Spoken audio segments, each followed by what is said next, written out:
ಬಂತ ಎಲ್ಲ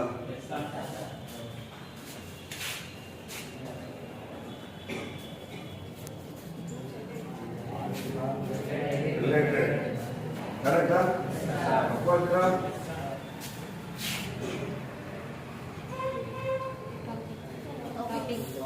ಹೌದಾ? ಲಾಸ್ಟ್ ಹೇಳಿ. Very good. ಬಂತಲ್ಲ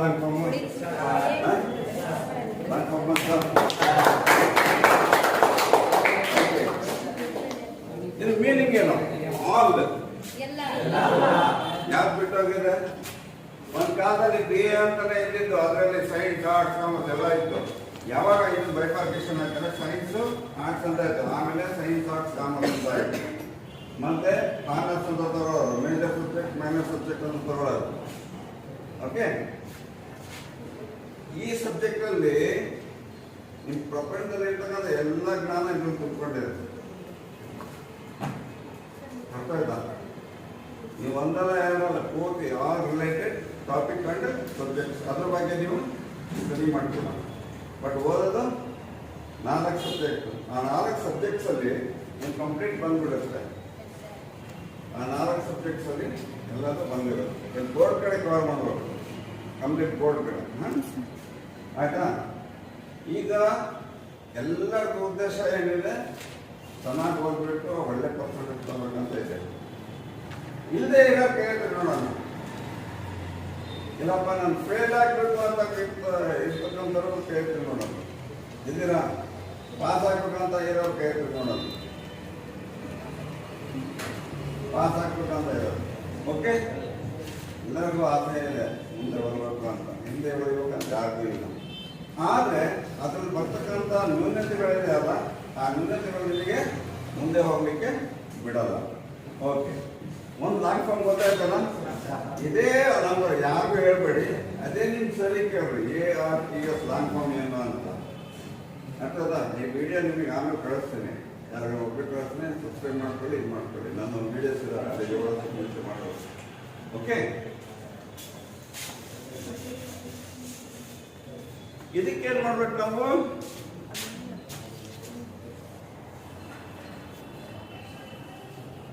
ಏನಿದು ಅಂದ್ರೇನು? ಕಲಿಬೇಕು ತಾನೆ? ಇದರಲ್ಲಿ ನಮಗೆ ಕಣ್ಣಿಗೆ ಕಾಣಿಸ್ತಕ್ಕಂಥ ಕಣ್ಣಿಗೆ ಕಾಣಿಸದೇ ಇರ್ತಕ್ಕಂಥ 2 ಪ್ಲಸ್ ಇದಾವೆ. ಏನಾಯ್ತು? ಇದೇನಾಯ್ತು? ಈಗೇನಾಯ್ತು? ಎಲ್ಲ ಸಪ್ರೇಟ್ ಆಯ್ತು. ಇದೇನಾಯ್ತು? ಅರ್ಲ್ ಅಂದ್ರೇನು? ಹೌದಾ? ಲರ್ನಿಂಗ್ ಆದ್ಮೇಲೆ ಅರ್ನಿಂಗ್ ಸ್ಟಾರ್ಟ್ ಆಗುತ್ತೆ. ಲರ್ನಿಂಗ್ ಆದ್ಮೇಲೆ ಅರ್ನಿಂಗ್ ಸ್ಟಾರ್ಟ್ ಆಗುತ್ತಾ? ಈಗ ಮಾಡ್ತಾ ಇರ್ತೀಯ ನೀವು. ಅಡ್ಮಿಷನ್ ಆಗಿದ್ದೀರಾ, ಲರ್ನ್ ಮಾಡ್ತಾ ಇದ್ದೀರಾ, ಎಲ್ಲ ಕಲ್ತ್ಕೊಂಡ್ಮೇಲೆ ನಿಮ್ಮ ನಾಲೆಡ್ಜ್ ಬಂದಿರುತ್ತೆ. ಆ ನಾಲೆಡ್ಜ್ ಪ್ರಕಾರ ನೀವು ಯಾವ್ದ್ರಲ್ಲಿ ಹೋಗ್ಬೇಕನ್ನೋದು ಅವಾಗ ಡಿಸಿಷನ್ ತಗೊಳ್ತೀರಾ. ನೀವು ಕಲ್ತಿರ್ತಕ್ಕಂಥ ನಾಲೆಡ್ಜು ಆ ಡಿಸಿಷನ್ ಮಾಡ್ಕೊಳ್ಳಿಕ್ಕೆ ನಿಮಗೆ ಅನುಕೂಲ ಮಾಡಿಕೊಡುತ್ತೆ. ಅರ್ಥವಾಯ್ತಲ್ಲ? ಅದು ಹೆಂಗಾಗುತ್ತೆ? ಇದೆಲ್ಲ ಎಲ್ಲ ಇತ್ತು. ಓಕೆ, ಇನ್ನೊಂದು ಪ್ಲಸ್ ಇದೆ.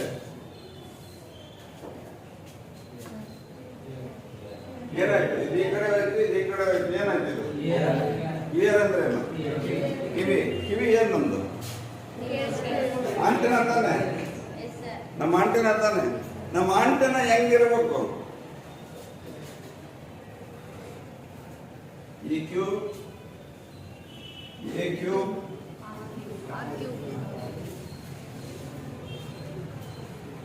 EQ, AQ, RQ.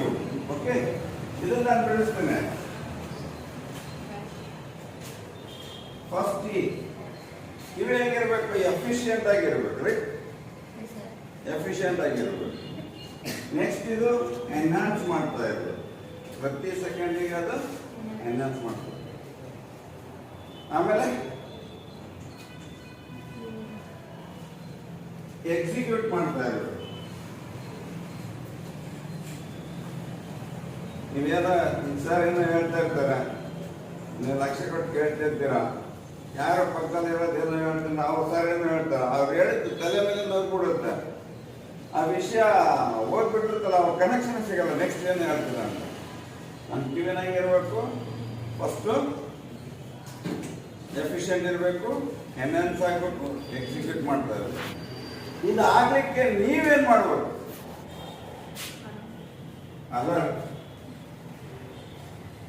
ಅಲರ್ಟ್ ಆಗಿರ್ಬೇಕು. ನೆಕ್ಸ್ಟ್ ಆಕ್ಟಿವ್ ಆಗಿರ್ಬೇಕು, ಅಟೆಂಡ್ ಮಾಡ್ತಾ ಇರ್ಬೇಕು. ಪ್ರತಿ ಒಂದು ವರ್ಡನ್ನ ಪೂರ್ತಿ ಕಾನ್ಸಂಟ್ರೇಷನ್ ಕೊಟ್ಟು ಅಟೆಂಡ್ ಮಾಡ್ತಾ ಇರ್ಬೇಕು. Next alert, attend, acquire. Acquire ಅಂದ್ರೇನು? ಓಕೆ, ಇದು ಇವೆರಡು ಆದರೆ ಮೂರನೇ ಆಗಿ ಬರುತ್ತೆ. ರಿಸೆಂಬಲ್ ಅಂದ್ರೆ connection between transmitter and receiver. ನಿಮ್ಮ ಕಿವಿ, ನಮ್ಮ ಕಿವಿ ಏನಿದೆ ಇದು ನೆಗೋಷಿಯೇಟ್ ಮಾಡುತ್ತೆ, ಇದು ಟ್ರಾನ್ಸ್ಮಿಟ್ ಮಾಡುತ್ತೆ. ಇದು ಮಾಡ್ಬಿಟ್ಟು ನಮಗೆ ಏನು ಮಾಡ್ತದೆ, ಈ ಕಡೆ ಕೊಡುತ್ತೆ. ಕೊಟ್ಟಾಗ ಏನಾಗ್ತದೆ, ಇವೆರಡು ರೆಡಿ ಆದರೆ ರಿಸೆಂಬಲ್ ಆಗುತ್ತೆ. ನೀವು ಒಂದ್ಸಲಿ ಕಾನ್ಸಂಟ್ರೇಷನ್ ಕೊಟ್ಟು ಕೇಳಿದ್ದು ಅದು ಯಾವಾಗಲೂ ಮೆಮೊರಿ ಆಗ್ಬೇಕಂದ್ರೆ ಆ ಫುಲ್ ನಿಮ್ಮ ಈ ಮೂರು ಕೂಡ ಈ ಕಡೆ ಬರಬೇಕು. ರಿಸೆಂಬಲ್ ಆಯ್ತು. ನೆಕ್ಸ್ಟ್ ಏನಾಗುತ್ತೆ, ರಿಸಲ್ಟ್. ರಿಸಲ್ಟ್ ನೀವು ಎಕ್ಸಾಮ್ ಬರ್ದಿರ್ತೀರಾ, ರಿಸಲ್ಟ್ ಇನ್ನೂ ಬಂದಿರಲ್ಲ. ಅದು ರಿಸಲ್ಟ್ ನಿಮ್ಮ ಮಾರ್ಕ್ಸ್ ಕಾರ್ಡಲ್ಲಿ ಬರೋದು, ಅದು ರಿಯಾಲಿಟಿ. ನೀವು ಎಕ್ಸಾಮಲ್ಲಿ ಬರ್ತಿರ್ತೀರಾ, ಮನೆಯಲ್ಲ ಕ್ಯಾಲ್ಕುಲೇಟ್ ಮಾಡ್ತಿರ್ತೀರ. ಎಷ್ಟು 100 ಒಂದು 80 ಬರ್ಬೋದು, ಒಂದು 70 ಬರ್ಬೋದು, ಒಂದು 50 ಬರ್ಬೋದು, ಒಂದು 90 ಬರ್ಬೋದು, 95 ಬರ್ಬೋದು ಅಂತ ನೀವು ಎಕ್ಸ್ಪೆಕ್ಟ್ ಮಾಡಿರ್ತೀರ. ಯಾಕಂದ್ರೆ ನೀವು ಬರ್ದಿರ್ತಕ್ಕಂಥ ಒಂದು ಇದ್ರ ಮೇಲೆ ನೀವು ಕ್ಯಾಲ್ಕುಲೇಟ್ ಮಾಡ್ತೀರ. ಅದು ರಿಯಾಲಿಟಿ ಅಲ್ಲ, ರಿಸಲ್ಟ್. ಅದು guarantee that you are going to pass. But how much percentage it's not no.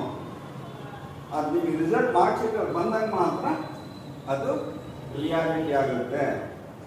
ಅದಲ್ಲ, ಈಗ ನೀವು SSLC ಮಾರ್ಕ್ಸ್ಗಳಲ್ಲಿ ಮಾರ್ಕ್ಸ್ ಎಷ್ಟು ಬಂದಿದೆ ಅದು ರಿಯಾಲಿಟಿ. ಬರೋದಕ್ಕಿಂತ ಮುಂಚೆ ರಿಸಲ್ಟ್. ಆ ಬರೋದಕ್ಕಿಂತ ಅದಕ್ಕೆ ಆ ರಿಸಲ್ಟ್ ಬರೋದಕ್ಕೆ ನೀವು ಏನು ಮಾಡ್ತೀರಾ, ರಿಸೆಂಬಲ್ ಕನೆಕ್ಷನ್ ಇರುತ್ತೆ. ಅದಕ್ಕೆ ನಿಮಗೂ ಬುಕ್ಸಿಗೂ ಫಸ್ಟ್ ಇಲ್ಲಿ ಎಲ್ಲೇನಾಗುತ್ತೇನೋ ಲಿಸನ್ ಕೇಳ್ಕೋಬೇಕು, ಆರಿಸ್ಕೋಬೇಕು. ಆಯ್ತಾ? Love it. Love between you and the book. Okay, next ನೀವು ಕಲ್ತಾದ್ಮೇಲೆ ಯಾರು ಏನು ಯಾರು ಇದನ್ನು ಕಲ್ತಲೇ ಇರ್ತಾರಲ್ಲ ಅವ್ರಿಗೆ ನೋಡಿ ನಿಮಗೆ ಏನಾಗುತ್ತೆ, ನಿಮಗೆ ನಗು ಬರುತ್ತೆ. ಹೌದಲ್ಲ? ಒಂದು ಎಕ್ಸಾಂಪಲ್, ಒಂದು 4 ಜನ ಹುಡುಗರು ನೀವು ಫ್ರೆಂಡ್ಸ್ ನಿಂತ್ಕೊಂಡಿರ್ತೀರ, ಕೆಳಗಡೆ ಒಂದು 500 ರೂಪೀಸ್ ನೋಟ್ ಬಿದ್ದಿರುತ್ತೆ.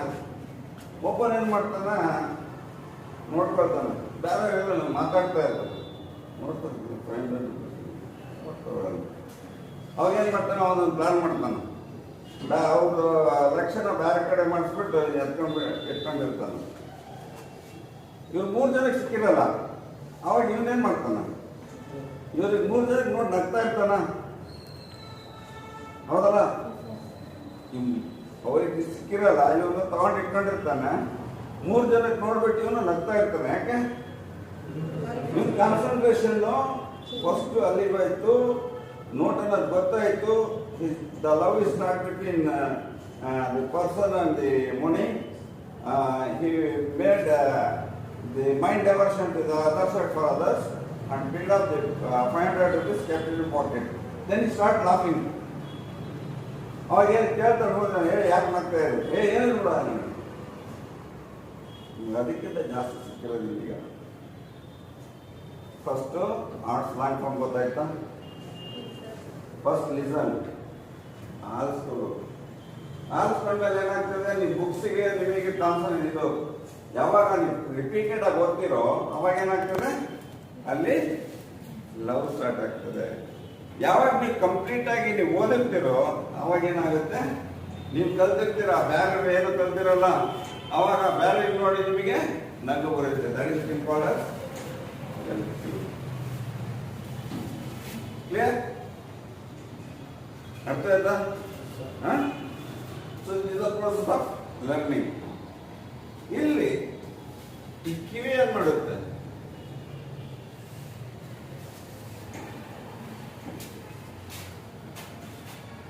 ಕಿವಿ ಏನ್ ಮಾಡುತ್ತೆ?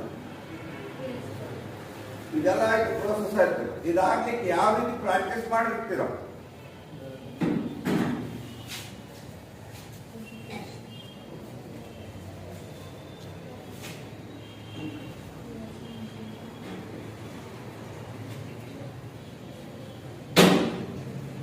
Studies versus time. ಈ ಪೂರ್ತಿ ಬುಕ್ಸ್ ಟೇಬಲ್ ಮೇಲೆ ಇಟ್ಕೊಂಡು ಕುತ್ಕೊಂಡ್ಬಿಟ್ರೆ ಏನಾಗುತ್ತೆ? ನಿದ್ದೆ ಬಂದ್ಬಿಡುತ್ತೆ, ಮಕ್ಕೊಂಡ್ಬಿಡ್ತೀರ. ಅದು ನಿಮಗೆ ಬೇಡ, ಇಷ್ಟು ಕೊಂದಾಯ ಅವನು ಬಂದ್ಬಿಡು. ನೀವೇನು ಮಾಡಬೇಕು? ನೀವೇನು ಓದ್ಬೇಕಂತ ಇರುತ್ತೀರೋ ಒಂದು ಶೀಟಲ್ಲಿ ಸಪ್ರೇಟಾಗಿ ಬರ್ಕೊಳ್ಳಿ. ನೀಟಾಗಿ ದಪ್ಪ ಅಕ್ಷರದಲ್ಲಿ ಕಣ್ಣಿಗೆ ಮುಖ್ಯವಾಗಿರುವ ಅಕ್ಷರಗಳು ಒಂದೇ ಒಂದು ಶೀಟಲ್ಲಿ ಬರ್ಕೊಳ್ಳಿ.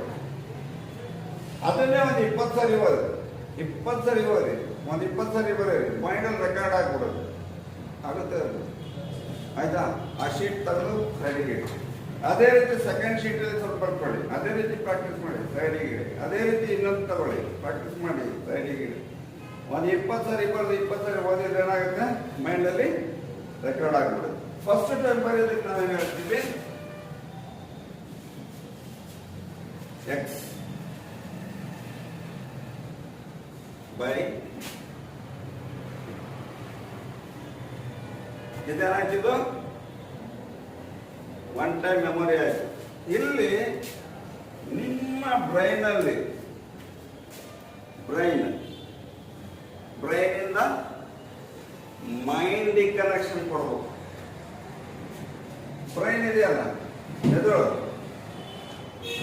ಇದೆಯಲ್ಲ, ಅದನ್ನ ನಾವು ಆಕ್ಟಿವೇಟ್ ಮಾಡ್ಬೇಕು. ಹೆಂಗೆ? ಒಂದು ಶೀಟ್ ಬರ್ಕೊಂಡಿರ್ತೀರ, ಬರ್ಕೊಂಡಾದ್ಮೇಲೆ ಏನ್ ಮಾಡ್ತೀರಾ? ಅದನ್ನ ಪ್ರಾಕ್ಟೀಸ್ ಮಾಡ್ತೀರಾ. ಆಯ್ತಾ?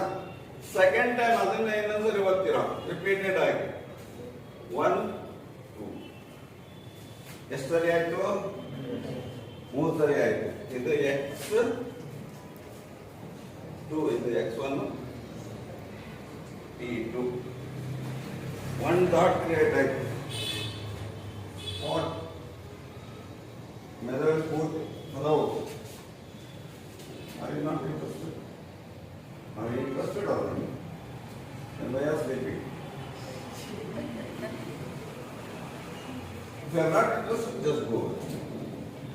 And don't disturb the other people. One spot create ಆಯ್ತು. ಓಕೆ? ಸೆಕೆಂಡ್ ಏನಾಯ್ತು? ಅದನ್ನ ನೀವು ಓದಿದ್ದೀರ, ಸ್ವಲ್ಪ ಇಲ್ಲಿ ಡಾರ್ಕ್ ಆಯ್ತು.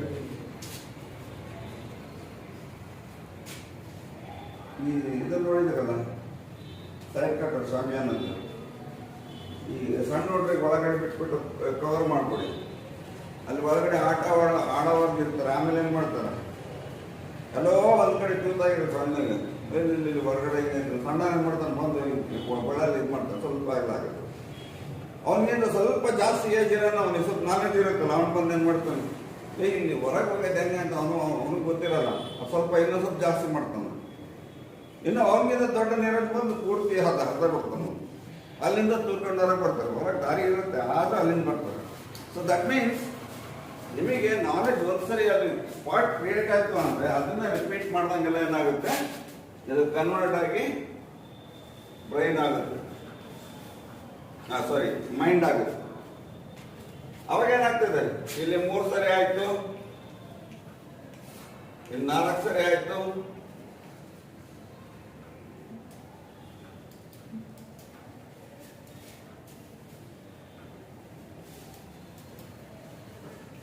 Okay? x3 by t3, x4 by t4.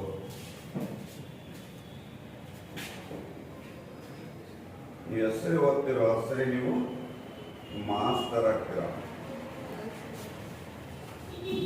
Master. Okay? ಇಲ್ಲೇನಾಗ್ತಾ ಇದೆ? x1 by t1 plus x2 by t2 etc. ಈ x by t ಅಂದ್ರೆ ಏನು?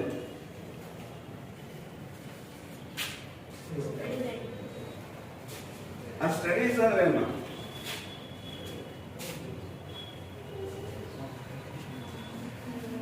ಮೊದಲೇ 0 ಇರ್ತೀರಾ, ಇಲ್ಲಿ ಎಲ್ಲ ರೈಟ್ ಮಾರ್ಕ್ ಆಗುತ್ತೆ. ಇಲ್ಲಿ 0 ಇರ್ತೀರಾ, ಇಲ್ಲಿ ರೈಟ್ ಮಾರ್ಕ್ ಆಗುತ್ತೆ. ಇಲ್ಲಿ ಗೋಲ್ ಅಚೀವ್ ಮಾಡ್ಬೇಕಂತ ಮಾಡಿರ್ತೀರಾ, ಇಲ್ಲಿ ಗೋಲ್ ಅಚೀವ್ ಆಗಿರುತ್ತೆ. ಕ್ಲಿಯರ್? x/t. ಓಕೆ, ಅಂದ್ರೆ ಏನು? ಸ್ಟಡೀಸ್. ಸ್ಟಡೀಸ್ ಅಂದ್ರೆ ಏನು? ಮೆಮೊರಿ. ಮಾರ್ಕ್ಸ್ ಕಾರ್ಡಲ್ಲಿ ಎಷ್ಟು ಬಂದಿದೆ percentage, that is your memory. ಹೌದಾ? That means percentage you got it. ಅಂದ್ರೆ ಅಷ್ಟು ನಿಮಗೆ ಮೆಮೊರಿ ಇದೆ. ಇಲ್ಲಿ x divided by t.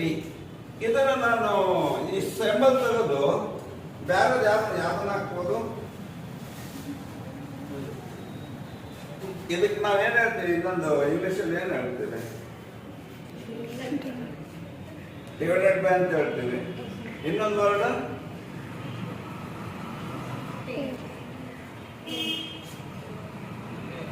x. What is it? Expert. How to become expert? ಹೌದಾ?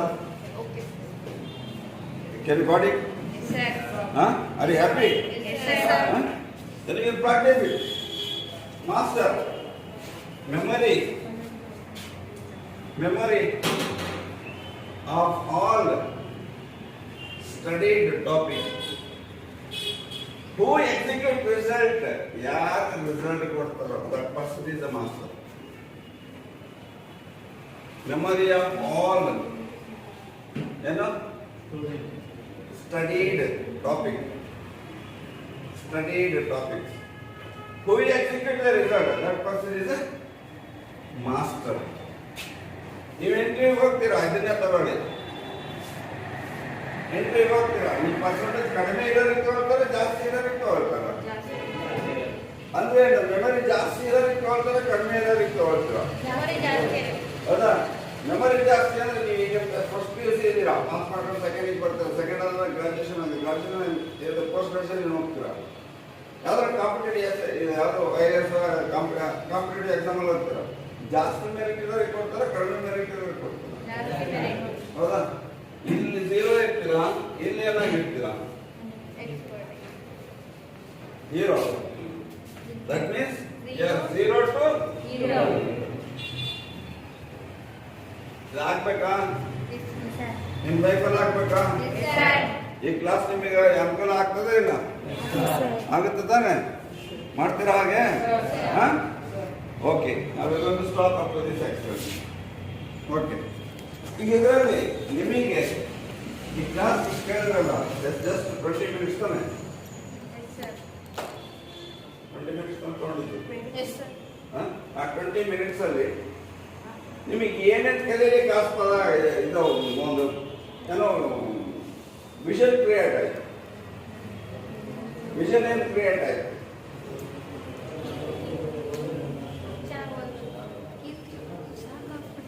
ಹೌದಾ? I hope if you practice it, just pass ಆಗಿರ್ತೀವಿ, ನಿಯತ್ತಾಗಿದ್ರೆ ದಾರಿ ಬಂದೇ ಬರುತ್ತೆ. ಪ್ರಾಕ್ಟೀಸ್ ಮಾಡಿ. I hope majority of you become IAS officers. Majority of you become IAS officers. If you practice it, if you do not practice, ultimately you have to come for this practice. Practice ಮಾಡಲೇಬೇಕು ನೀವು. ಇವಾಗಲೇ start ಮಾಡ್ಬಿಡ್ರಿ. ಇವಾಗಲೇ start ಮಾಡಿದ್ರೆ ಹೆಂಗಿರುತ್ತೆ? ಹೌದಾ? ಅವಾಗ practice ಮಾಡೋದು ಬೇಕಾಗಿರಲ್ಲ. Because there will be ಅಲ್ಲಿ ಆ ಒಂದು ಏಜಿಗೆ ಹೋದ್ಮೇಲೆ ಎಕ್ಸ್ಪರ್ಟ್ ಆಗೋದಕ್ಕೂ ಇವಾಗಲೇ ಎಕ್ಸ್ಪರ್ಟ್ ಆಗೋದಕ್ಕೂ ಏನ್ ಡಿಫ್ರೆನ್ಸ್?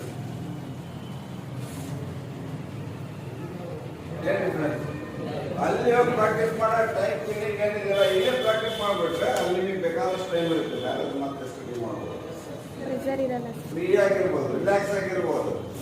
ಕಾಂಪಿಟೇಟಿವ್ ಎಕ್ಸಾಮ್ ಹೆಂಗ್ ಹೋಗ್ಬೇಕು ಅಂದ್ರೆ ಪಿಕ್ನಿಕ್ ಹೋಗ್ತೀವಿ ಗೊತ್ತಾ? ಆ ರೀತಿ ಇವಾಗ ಎಕ್ಸಾಮ್ ಬರ್ದು ಬರ್ಬೇಕು ಆರಾಮಾಗಿ. ಅದು ನೋಡ್ಬೇಕಾದ್ರೆ 3 Idiots ಫಿಲ್ಮ್ ನೋಡಿ, American 3 Idiots. Just see the film, repeatedly see. ಅವನು ಇನ್ನು 6ನೇ ಕ್ಲಾಸಲ್ಲಿ ಇದ್ದಾಗಲೇ 10th ಎಲ್ಲ ಪ್ರಾಕ್ಟೀಸ್ ಮಾಡ್ತಾರೆ ಅವನ ಬ್ರದರ್ದು. ಈ ದಟ್ ಮೀನ್ಸ್ 4 years ನಂತರ ಅವನು ಆಗೋದು 10th ಅಲ್ಲೇ ರೆಡಿ ಆಗಿರ್ತಾನೆ, 6th ಅಲ್ಲೇ ರೆಡಿ ಆಗಿರ್ತಾನೆ. That means you should not wait for the time to come. You just ready. Whenever the time will come, then see what you are. ಈಗ ಇನ್ನೊಂದು ಇದ್ರ ಬೆನಿಫಿಟ್ ಏನಪ್ಪ ಅಂತಂದ್ರೆ, ಒಳ್ಳೆ ನೀವು ಪರ್ಸೆಂಟೇಜ್ ತಗೊಂಡಿರ್ತಾರೆ. ನಿಮ್ಮ ಪೇರೆಂಟ್ಸ್ ಹತ್ರ ಹೋಗಿ ಒಂದು 100 ರೂಪಾಯಿ ಕೇಳಿದ್ರೆ, ಪರ್ಸೆಂಟೇಜ್ ಚೆನ್ನಾಗಿರ್ತಾರೆ, 100 ರೂಪಾಯಿ ಕೇಳಿದ್ರೆ ಪಕ್ಕದಲ್ಲಿ ಒಂದು 0 ಹಾಕಿ ಕೊಡ್ತಾರೆ, ರೈಟ್? ಏನು ಬರ್ತದೆ. ಅದೇ ಪರ್ಸೆಂಟೇಜ್ ಕಡಿಮೆ ಕೇಳಿದ್ರೆ ಅಬೌಟ್ ಅನ್ನೋದ್ರೆ ಜಾಸ್ತಿ. ಯಾವ್ದು ಬೇಕು ನೀವೇ ಚಾಯ್ಸ್ ಮಾಡ್ಕೊಳ್ಳಿ. Okay, stop